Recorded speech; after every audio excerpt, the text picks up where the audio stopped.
Welcome to the Josh Bolton Show, where we dive into interesting and inspiring conversations. And now, your host, Josh Bolton. How are you doing? I'm well. How's it going? Doing pretty good too. Excellent. What's going on in your world today? Anything fun? I just got off work. Now I'm chatting with you. So all's good. Even better. No April Fool's pranks have hit you yet or anything like that? Honestly, I think everyone forgot it was April Fool's today. Yeah, well, that was the first set of slacks that came out to our company this morning was just remember, think twice before responding. So Okay. So yeah. And so far everybody's heeded it, I think, for the most part. But yeah. I would say like a playful one, here and there, like that's okay. But like actually the client, like, oh, we'll do this. Like, ooh, no, don't do that one. Yeah, exactly. Well, it's good to meet you. Good to meet you too. So where are you stationed at? I actually live just north of Baltimore, outside of Baltimore. So, Okay. And our company has gone completely remote, even though we're based in Indianapolis, Indiana. But yeah, so all of us are all over the place. And I used to work in Washington, D.C. for 22 years. So it was an easy commute in from here. I shouldn't say easy, but it was a commute. So, but where are you based out of? California, near LA. Oh, good stuff. Which part of LA? It's southern. It was like, what part of LA are you familiar with? I lived out there for a while. One of my clients is in Century City or East Century City, but I lived in PV for a while, down towards City of Industry along the coast there. Okay. So, yeah. Do you know where like Claremont, California is? Yes, I do. Yeah, I'm in that general proximity. Oh, excellent! Very cool. Yeah, I went kicking and screaming out to LA. And then when they transferred me back to the East Coast, I went kicking and screaming back to the East Coast. But I actually liked it in LA. Yeah, exactly. I was like, oh man. So, but I actually, yeah, it was, I had a great time. So that's awesome. It was, in fact, was it Claremont College is down, or Claremont University now, right? Is down, towards where you are. Yeah. Yeah. They got all the big like pen names like Dartmouth and all that. Yeah. Very true. So, so what do you do? Are you working on your own or are you working for a company? No, I work for a company called Everest Communication, and it's a subsidiary of a company called the Prosper Group. We do mostly digital marketing for major corporations, political campaigns, big not-for-profits, where we do both the creation of their digital ads, but also their placement of it in Facebook and YouTube and wherever they try to get their either build their audience or try to get their message out on a particular issue or something along those lines. So interesting. Okay. I want to say before I get too deep in the woods, because I'm liking how this is going anyways, can we get a little quick synopsis of you? Sure, absolutely. So I'm Peter Shafer, Executive Vice President of Sales and Marketing for Everest Communications and the Prosper Group. I have been in either the public relations space or the political polling space for the last 35 years. And my background is in data analytics research, using data to get media attention from the major news outlets, whether it's in the US or globally. And then my background is in marketing communications as well. So I've done a lot on the ad testing side on, ad placement, what works, what doesn't, those types of things, and worked on a couple major branding campaigns. But the thing that I get most asked about in my background is that I'm a part-time NFL referee. And so, really? Yeah. So I work for the NFL part-time. And so I often get a lot of questions, even from my clients, about what happened, the past Sunday, why was that pass interference? What was, all those fun things. So, but if we, sometimes that seems to be of more interest than, normal business stuff. So It's like he's actually in the trenches. Why did you do that, Peter? We were yelling at you from the couch. Exactly. Well, it's funny. I was telling this story a couple of weeks ago.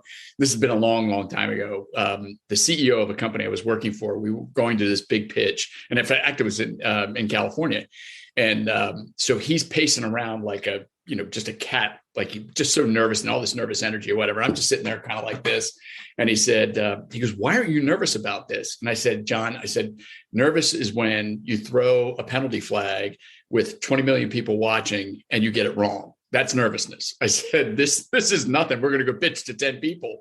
Easy. So, yeah. Anyhow, but so that's that. But, most of my background has, like I said, been either in polling and data collection and data analytics or on the PR side and communication side. That's interesting. So actually what I've been doing is looking into getting to pay-per-clicks on Facebook, but also like Google. And it's the one thing I'm not sure. So it's like, perfect. I can just pick your brain. Very true. Yeah. And, there are obviously some upsides and downsides, but, depending on, number one is it's a lot less expensive to invest in than people think, even though the numbers do sound a little bit big. The second is that you would be absolutely surprised at the number of conversions or click-throughs that actually do happen. And really? And as percentages, if you think about it from percentages, it oftentimes doesn't sound significant, but when you look at it from the raw numbers, it is significant. And I think that's the one thing that I've talked about with a lot of my clients is that the percentages, while they are accurate, don't necessarily tell the full story. So you need to kind of go look at the raw numbers to say, hey, that actually had a lot more reach than we thought. And it got to the people, especially with the way we were able to track IP addresses, it got to the people we really wanted to have see it. So that's good to know. I would say the first one for you, and you would know this, is especially with iOS 14. Has that greatly affected the click-through rate? Yeah, it really has. And you figure that 22% of the people that have a device are on, an iOS, whatever version of the iOS is. So that's a significant number of people that it impacts. And so it has challenged not only, creators like you and other people to kind of think about new ways to get to those people. But interestingly enough, though, that a lot of the iOS users have figured out ways to get to content, even though their privacy is protected. So, it's kind of a double-edged sword in that you've got, an iOS user, of which I am, actually now seeking out this, knowing that it's blocked from me.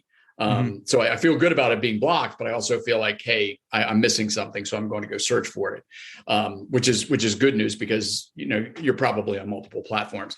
But it has caused a significant rethink about not only just content placement and ad placement, but also the strategy on how to get you to actually do another search, for lack of a better way to put it, to get to your content. Right. So, well, for me, I'm Android, but like I look at everything, and it was funny when I first started the show, all my people, I could see the data, whereas Apple, and I was pulling in 300-400 even at a young age, and then suddenly it looks like my show's dying because I'm like, it looks like I'm only getting maybe 2 downloads. I'm like, there's not 2. I know that for sure.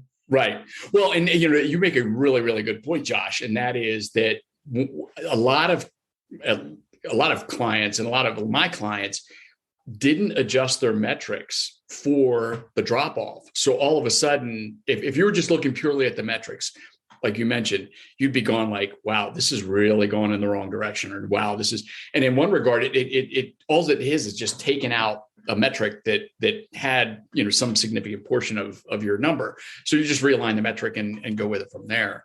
But that's a really good point. I don't think a lot of people have taken the time to look at that aspect of it.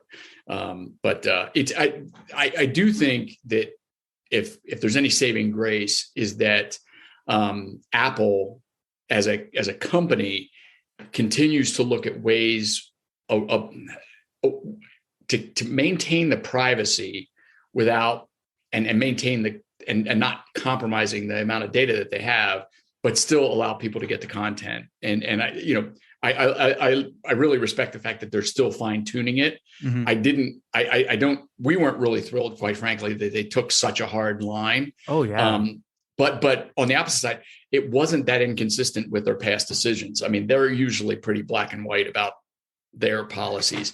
But I do think it will become a competitive disadvantage for them at some point, because it's just, some of the stuff that they wall off was something that their users embraced, and their users are finding different ways to get to it. So seriously, well, like the biggest one, one of my mentors for like general coaching, he said he was mentioning how like maybe on Facebook they do see an ad, but it's not the most well-placed kind of ad. It's more of like a general pool. And I was like, oh, okay.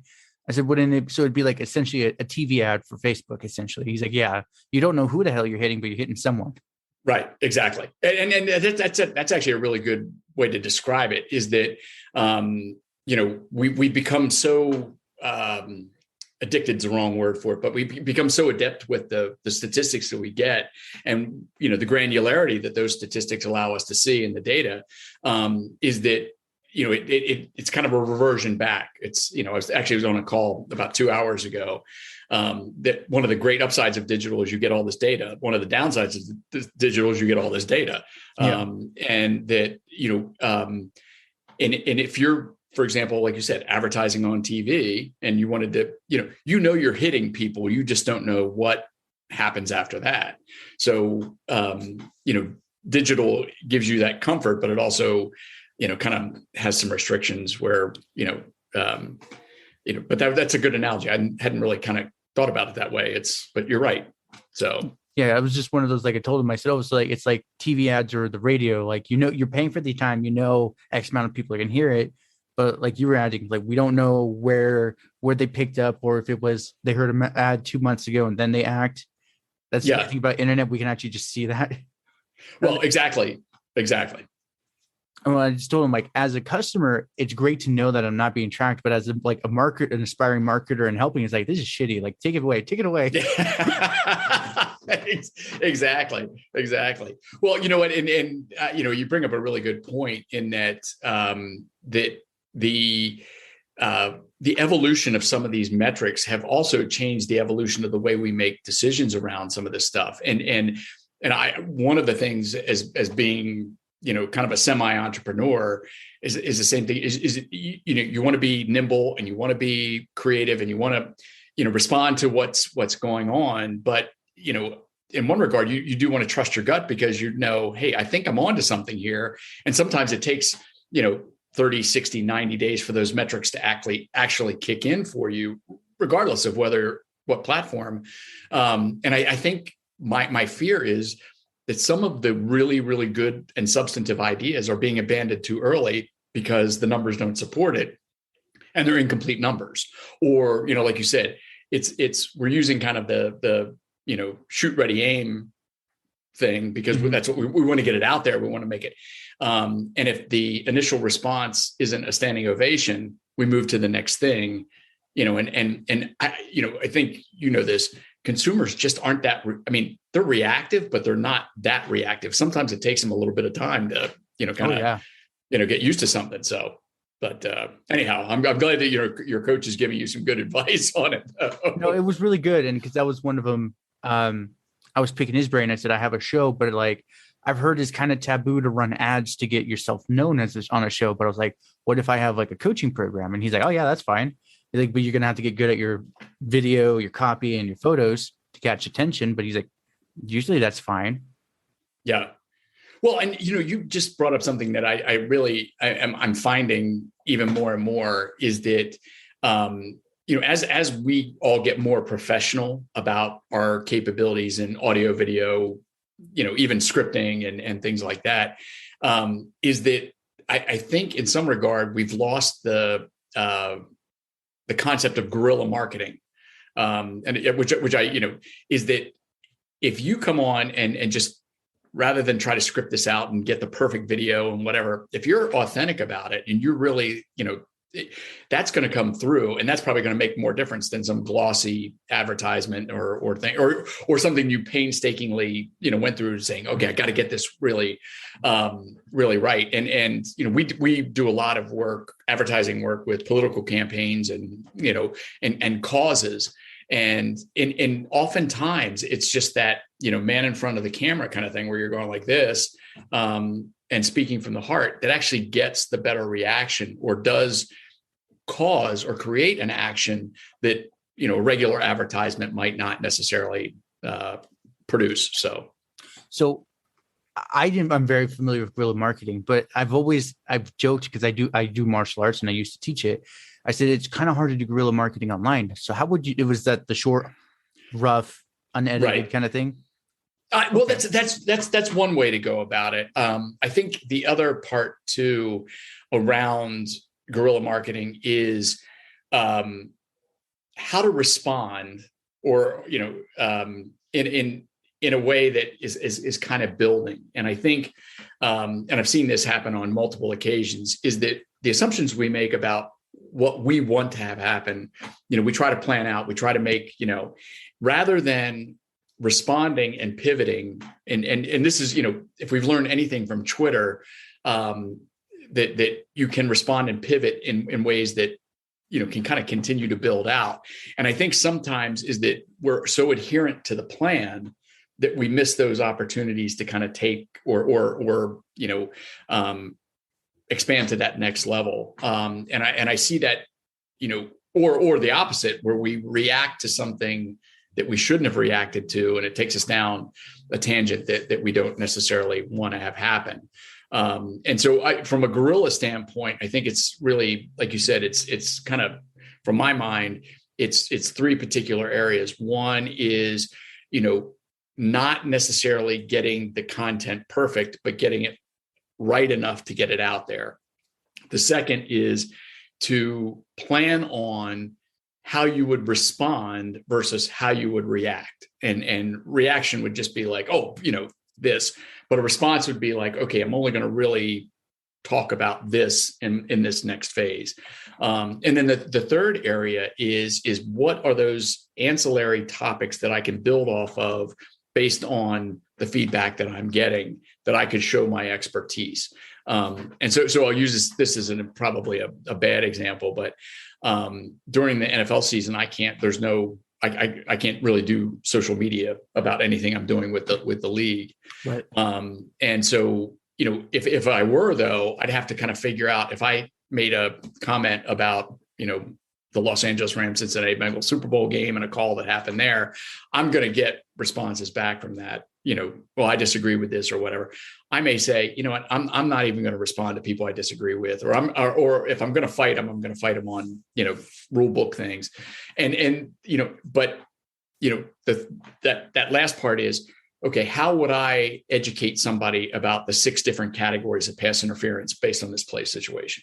So that, people would be like, oh, there's 6 different categories of that. I didn't know that, and so, it just, that's a little bit of a microcosm of it, but it's the same principle is that,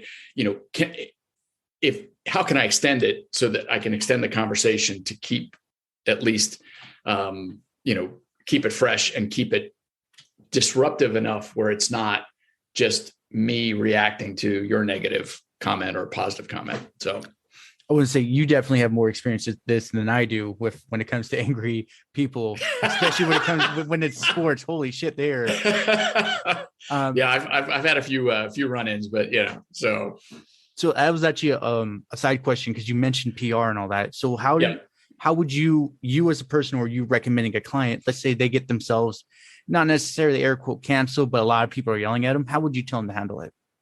That's a great question. Really, really great question, Josh. Obviously every circumstance is a little bit different, but there are 4 particular things that I map out for most everybody. And that is, number 1, you need to really be clear about where it is you stand. What is your stance on this, and how far are you willing to go to fight it?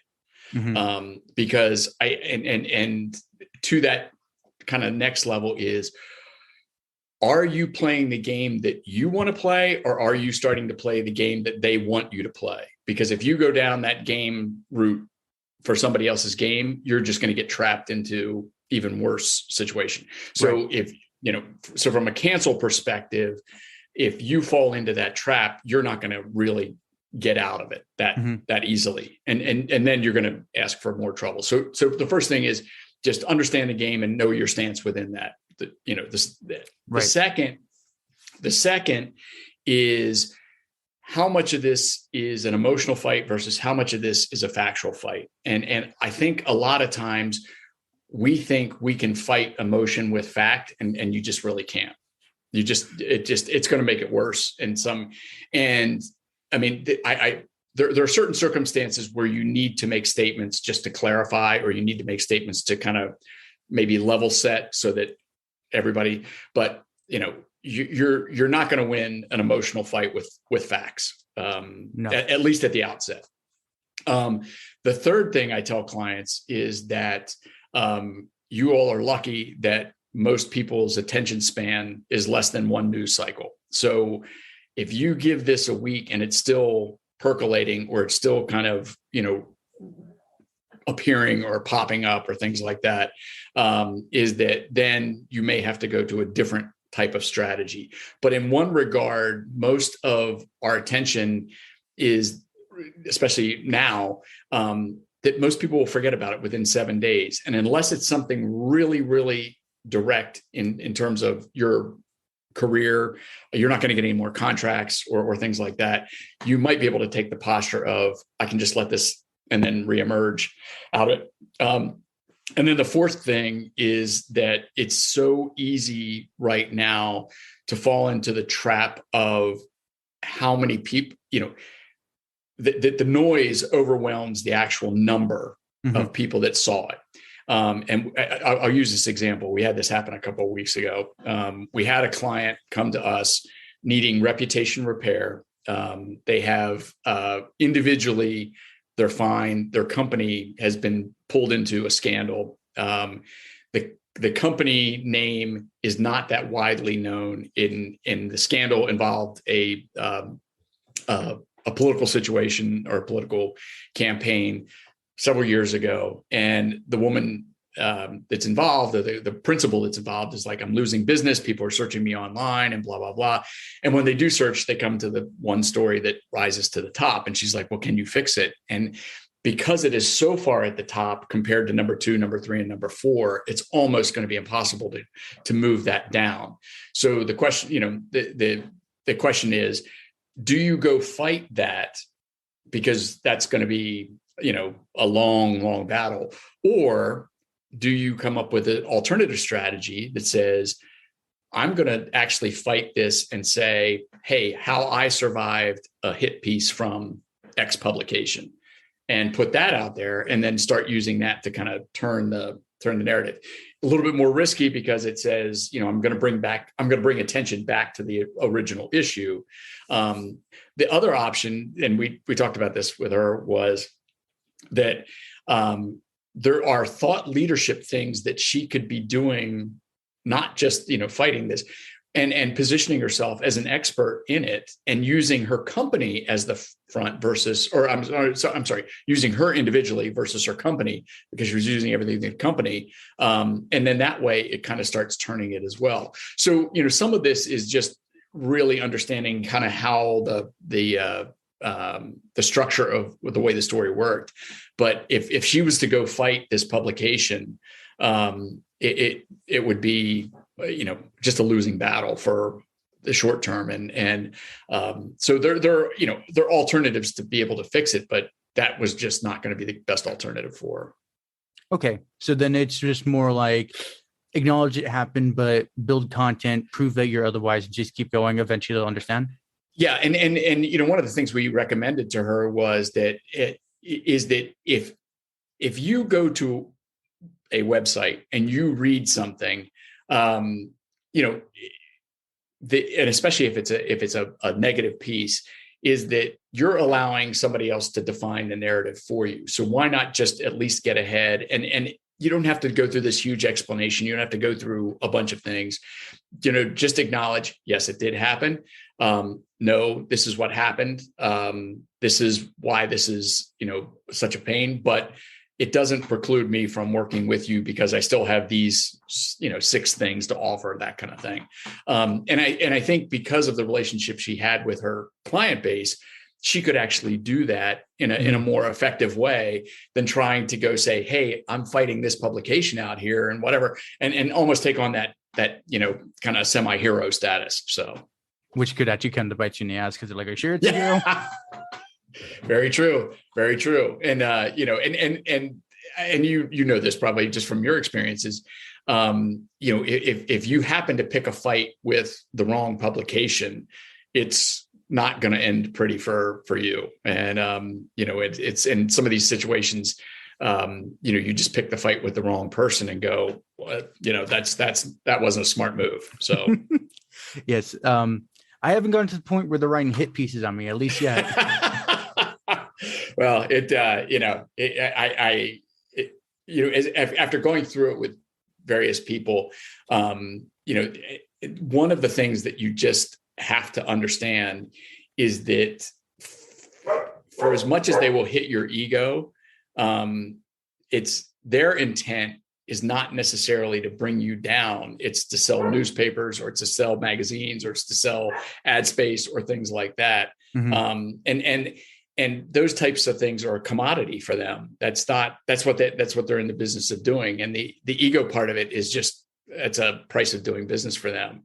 But for you, somebody who owns it, somebody who's passionate about it, somebody who's authentic and really invested in it, it's hard to separate that out. That it's, for them, it's a business transaction. And for you, it's a lot more than that. So. Right. Well, I'm going to say he can see it. I'm not going to do the video on this one. I've been reading a lot on trading. So like a lot of the mindset of, okay, even though I lost, it's just the price of doing business, cut it off, keep going kind of thing.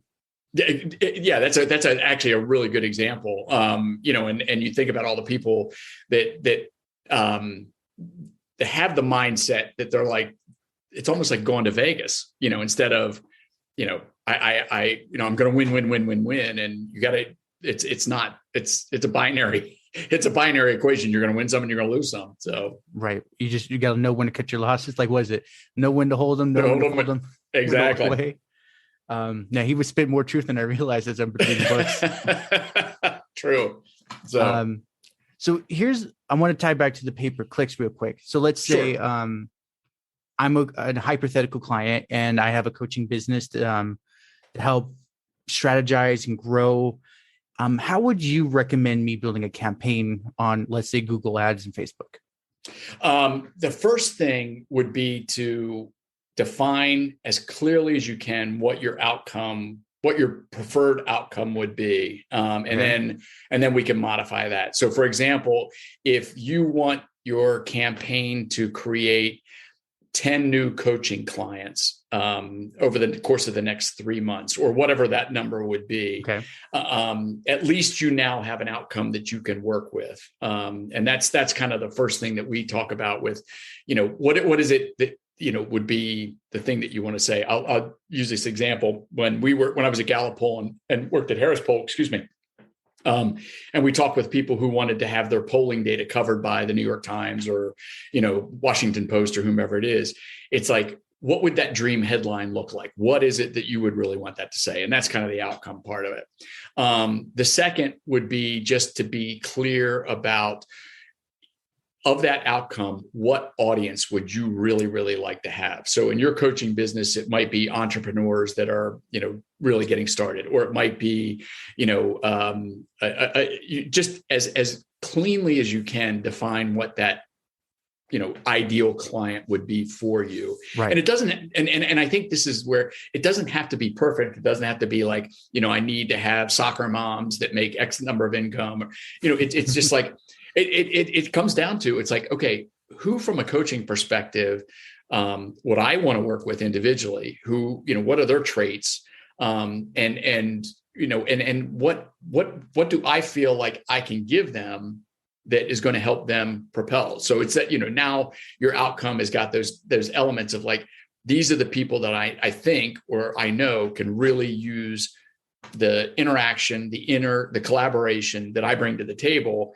And also, more importantly, they can embrace the content to kind of escalate. The third thing would be just to have at least an idea of location for those people. Okay. And it might not necessarily be geographic. It's, for example, are they on LinkedIn versus, Facebook. Facebook? Are they, Google Plus? Is that how, because as you go to the larger platforms, you start to have a different algorithm in terms of who and what to select from. So it's kind of like, if you feel like that your audience is entrepreneurs, let's say, is that, am I going to get enough through Facebook to fill that funnel and look at it? Or is it LinkedIn? Or is it some other thing?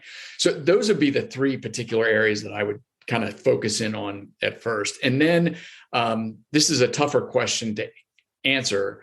And this is kind of that next stage, is that if I had those people and I was able to get to them, what is it that I would say that would make me different than other people? One thing that I find, and you probably have interviewed a lot of people about this, is that we undersell ourselves. We don't. Oh yeah. Yeah. We don't actually. We talk about it in kind of sometimes transactional language versus transformational language, where it's like, how do I really make this like, wow.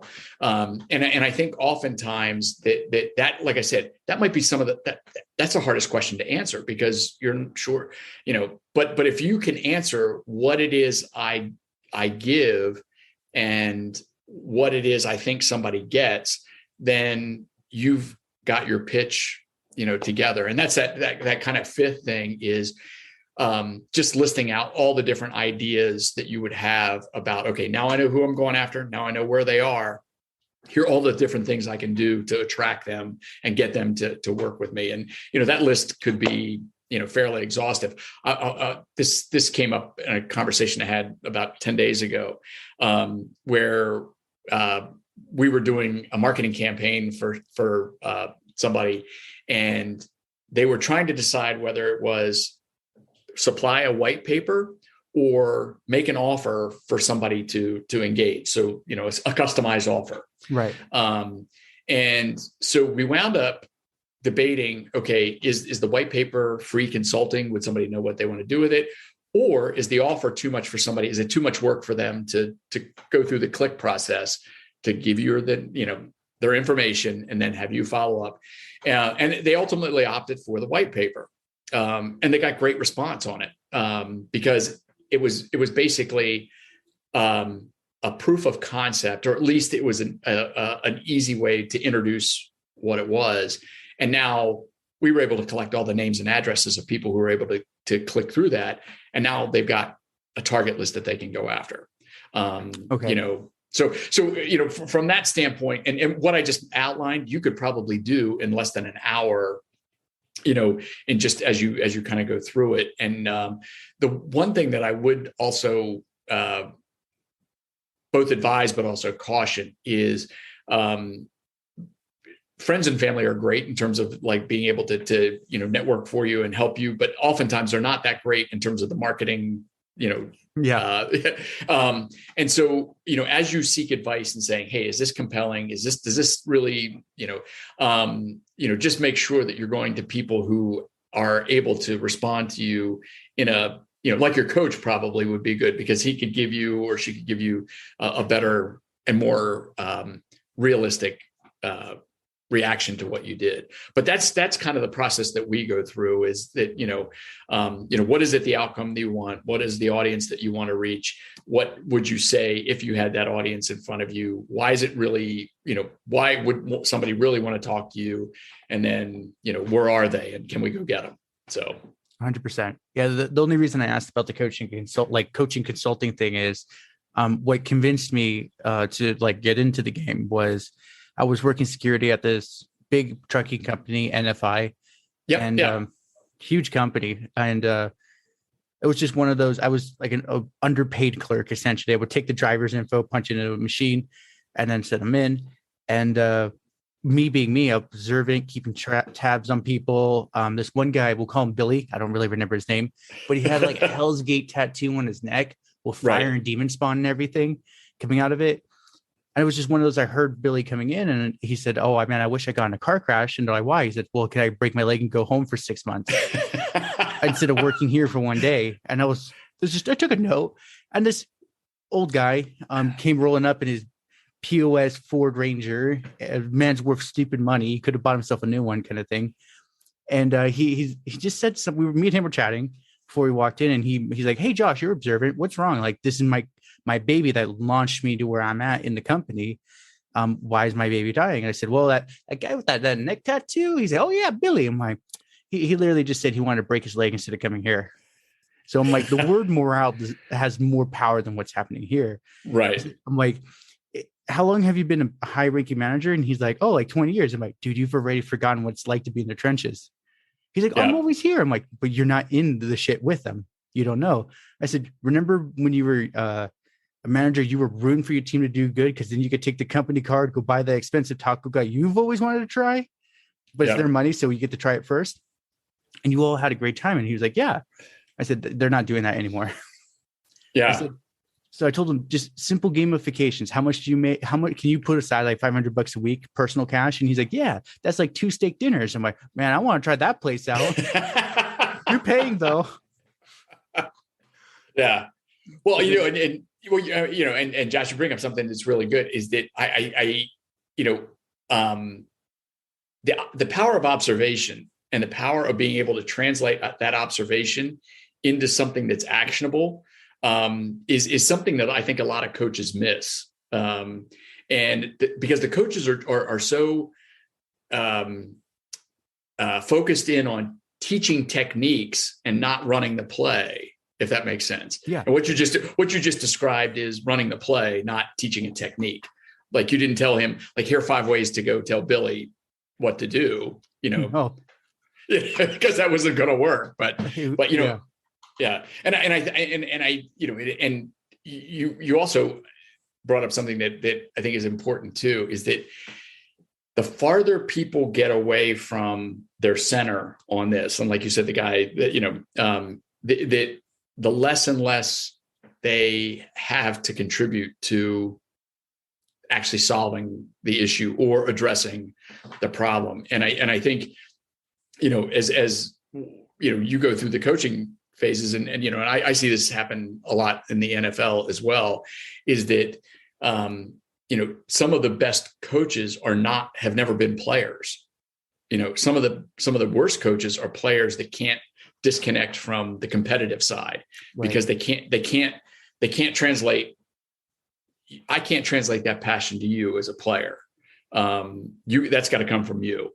But yeah, that's an interesting point. Well, but that's a great observation though, that, and then let's say hypothetically he was making, because it's a warehouse, like $100K an hour. And it was about, he was making like almost $1 million a day.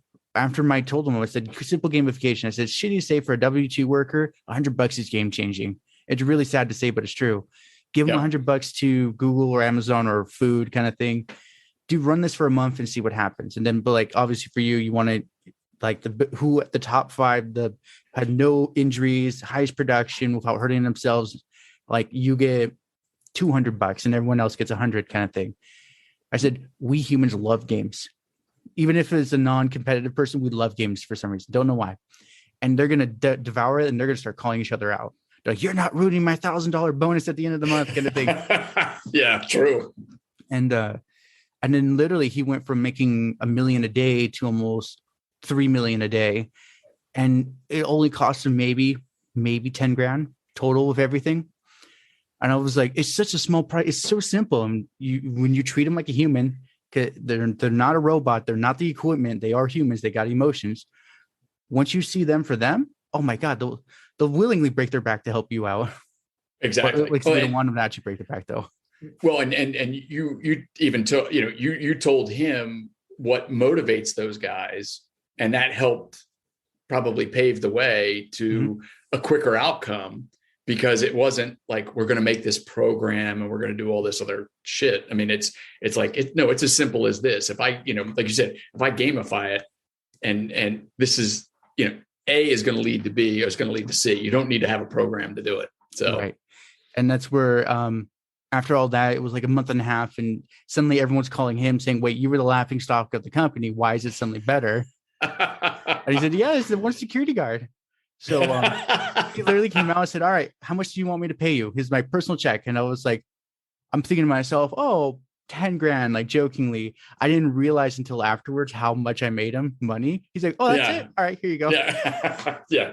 Never underpriced. So, but that's a great story though. That's and I'm sure you have a front row seat to a lot of that kind of stuff. So, oh yeah. And that's one of those that was always one of those. I'm like, wow, that's a lot of money. And I was like a kid and I'm holding the check, and then I kind of like put it away. And then it was just one of those, as I think about it, because I've always been asked weirdly by a lot of very successful people, my second to take. And I actually have a client right now. He's trying to play cheap. And I told him, like, I will, without ruining value, hyper distill everything, give you an action plan. And I said, my goal is literally to have you fire me within 6 months. Cause it's like, Josh, I'm doing great. Thank you very much. Kind of thing. Here's your final check, get out kind of thing. Yeah. Like I said, also my goal is to kind of make your assistant, because he wants me to trade up as assistant. I'm like, your assistant's so well trained that she actually can turn around and say to you, unless you pay me like 45, 50 an hour, my skill's way more valuable. I can go get that somewhere else. I said, so I'm trying to make this as expensive, but as productive as possible for you. Right. Well, and cut right through the bullshit and get right to the point on it, you know? Yeah. So, and that's where he's trying to nickel and dime me. I said, if you can't, like, I said, I'm actually giving you a really nice price. I said, I would go lawyer rates, like 500 an hour kind of thing. But for you, I'm doing like half or even 3/3 of that. So he just sits there, but it was funny because he even said once, he's like, you were very good at doing this. And I'm trying to figure out, okay, how would I say that in an ad is this whole big question. That's what I'm trying to get to. I mean, it strikes me, and again, not that this is quote unquote free consulting or anything, but that it strikes me that one, everything that you just mentioned is common sense human behavior, right? And I think that there's a really bad assumption, or there's several bad assumptions out there right now that everybody understands common sense. It's and not as common as you think. No, exactly. It's pretty rare. The second thing that you talk about, and this is what strikes me in terms of the coaching, is that you're going in with you're not going in with a prescription as much as you are going in with a mirror to the organization to say, right, look, and I think, a lot of coaches go in with a preconceived notion or a pre-prepared curriculum, for lack of a way to put it. Like this is the technique you do. So regardless of what your problem is, I'm going to make it fit my prescription. Right. And while I would, for you, I wouldn't say customized or whatever. But it's really more, this is not, it's really not up here. It's down here at the practical day-to-day level. And, all I'm saying is that, within 6 months, if it doesn't turn around, we're good. Yeah. And, and I think in some regards that invitation is enough to get people's attention, because you're confident enough to make it, but you also have the anecdotal data to back it up. It's not, and I mean, you've interspersed some key points of data that I think they, have gotten their attention. That's a critical component of it too. So, and the crazy thing for him, and this is where I've been working on a campaign, is his turnover rate was insane. It was like 60-70% turnover. So he, like, every 10 he'd lose 7. Yeah. And essentially I told them, I'm like, that's where I'm thinking of like an ad, like is the Great Resignation kicking you in the chops? Is your turnover rate over 40%? I have an industry secret that no one's talking about, and it's simple to implement, kind of thing. Would that work? I tell you what, you had me up until you say secret. I think people are a little desensitized to the hype around secrets or whatever. I often think that these problems are simply, they're problems in plain sight, or the solutions are in plain sight. Nobody has the courage to step up and say, hey, this is the problem. Or they don't say it in a way that is that makes the solution apparent, if that makes sense. What everything that you said though up to that point, I think works. I wouldn't mystify it in terms of secret, because then it's seems MLM. Well, less MLM, but maybe especially with a lot of these executives, is that they don't want to take the time to figure out the secret. Give it to me straight. It's like, just, yeah. And to your point, this just struck me, is that probably 95% of the conversations that they have during the day are not straightforward conversations. It's somebody trying to kiss their butt, somebody trying to sell them something, somebody try to, that's overly, the straightforward approach, I think, is always usually the best. The one thing that I would say that and maybe this will be helpful in terms of thinking about it. Number one is, because you are small and nimble in terms of where you are in your practice already, right? Is that you have the advantage of being able to use multiple advertising taglines in different situations. So it's not like one size fits all. So I would, just to kind of say, here are like 3 or 4 words or elements that I always want to get across. And that's kind of that, and that's the good side.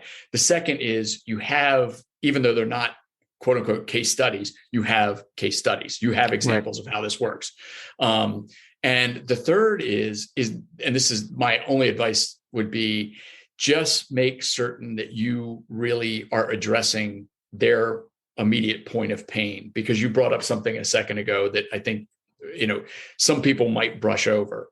And that is, for example, when you were talking to the guy, is that he has 70% turnover, meaning 7 out of every 10 people, like you said, come through. Is that really his point of pain? Or is it that, is it something else? And if you address the turnover, then like, but if he's not worried about the turnover, but he's worried about, something else, you just want to be clear about that. And that's one of the areas that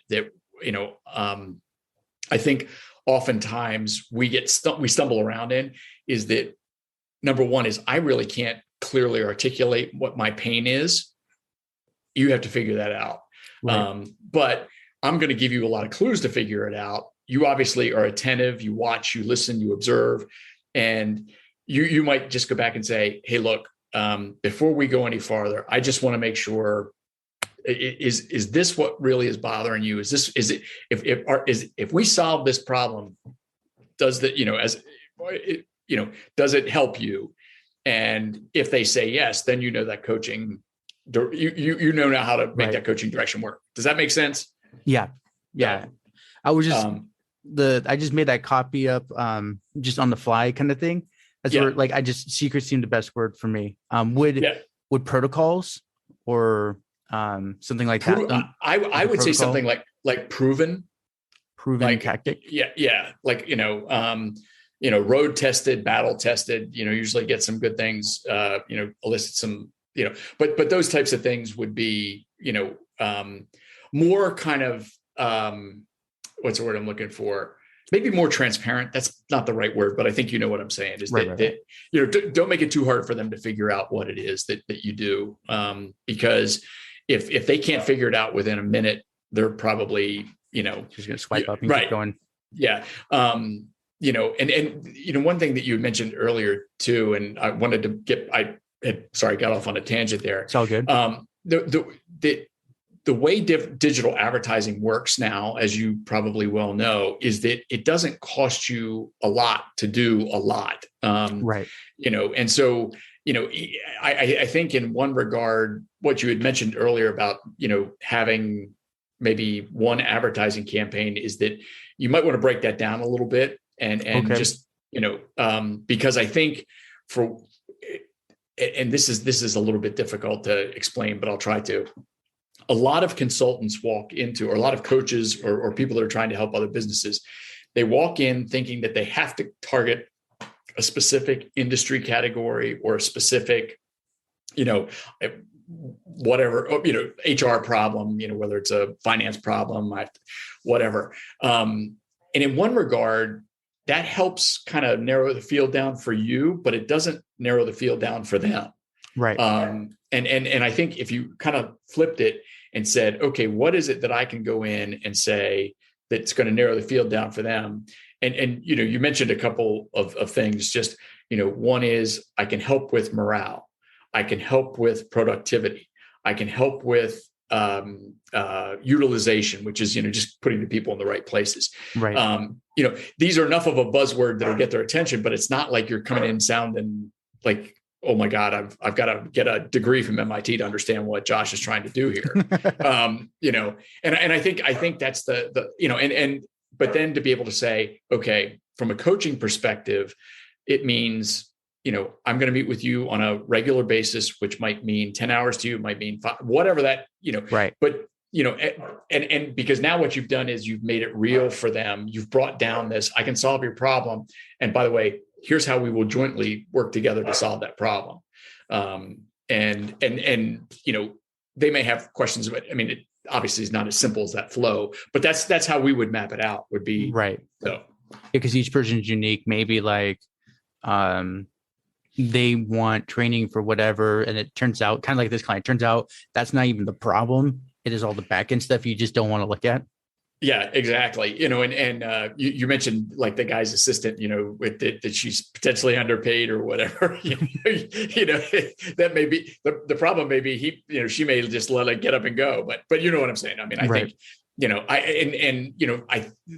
the one thing that I think, Josh, you have going in your, at least from an advantage standpoint, is how plain spoken you are about what it is you can accomplish.